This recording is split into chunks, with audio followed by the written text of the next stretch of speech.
tugs and boats, eh? Everybody thinks they're a sailor.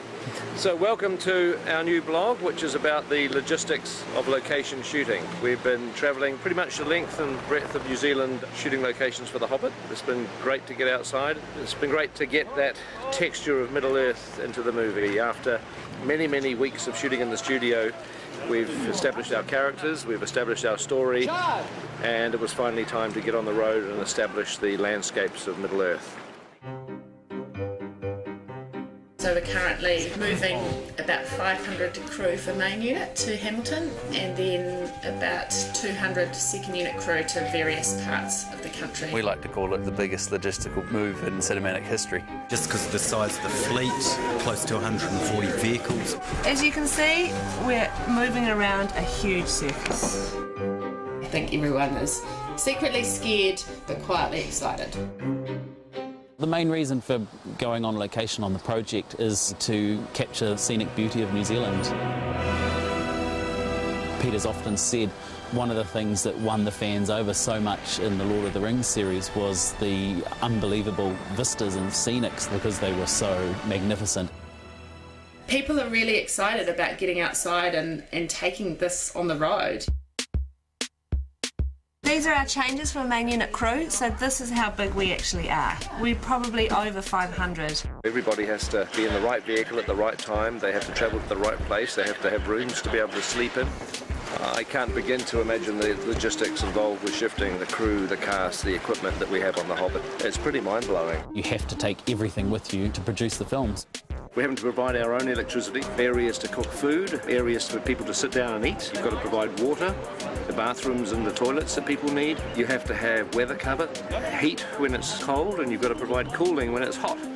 The daunting aspect of that is it's all got to get into trucks, it's all got to be on wheels, and it's all got to be ready to roll. We're about to try and cram all of this, and all of that, all of this, some of that, most of this, all these trucks, most of these people, but not that scissor lift up there that stays, are going to go into some of these trucks. These guys here are going to go into these trucks too. Nice one. No cell phone laws here, man. One of our biggest challenges on the production is actually shooting all the locations in one hit for both main unit and second unit. And you can certainly start there. We're away for about 7.5 weeks if the weather holds up, so we're basically praying that every spot we go to in the country is sunny and beautiful. First location is Matter up in Old Hobbiton, so returning back to the first spot from Lord of the Rings, which is pretty exciting. Fantastic job, and we're out of here at 4 o'clock in the morning. And as you can see, we're totally under control.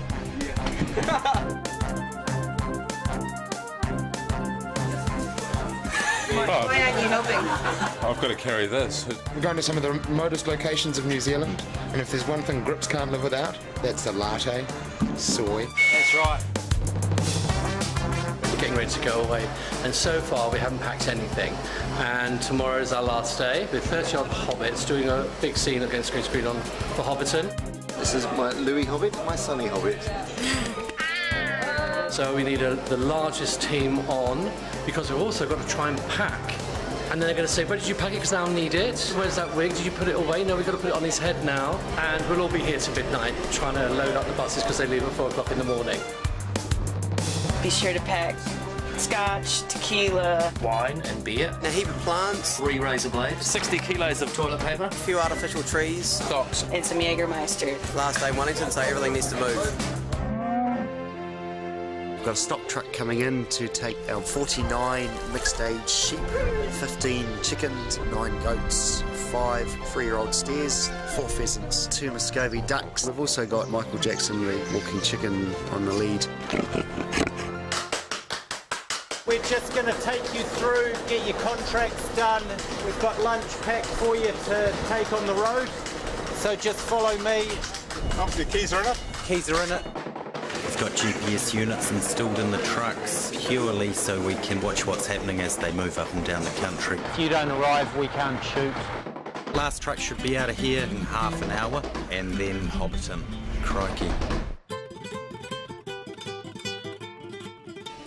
Just remember, the reason you're on this plane is because you're so valuable to the production.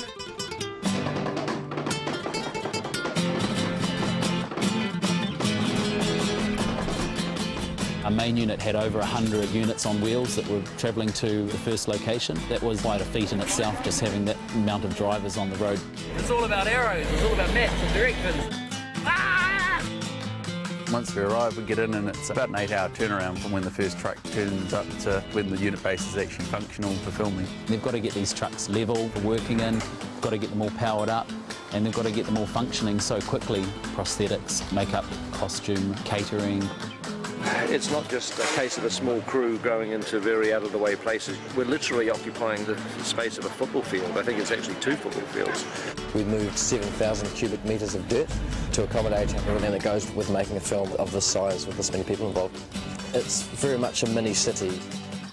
To everyone's amazement, you know, they went home on Friday night in Wellington, turned up to work here on Monday morning, and everything's here, parked up in order and looking good and working.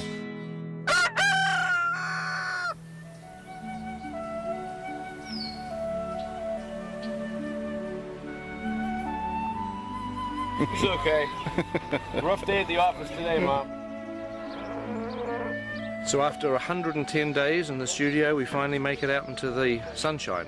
But I'll tell you what, Hobbiton is looking fantastic. The art department and the greens department have been working on it for nearly 2 years. The grasses have grown, the flowers are out, and the plastic ones have even bloomed. It's weird when you come back to a place that you literally thought you would never see again. This is a great spot. To be standing there with Elijah dressed up as Frodo, it was the nearest thing I think I'm ever going to come to a time machine. This is actually the first time I'm stepping foot down into Hobbiton. I'll never forget that feeling of coming to Hobbiton for the first time.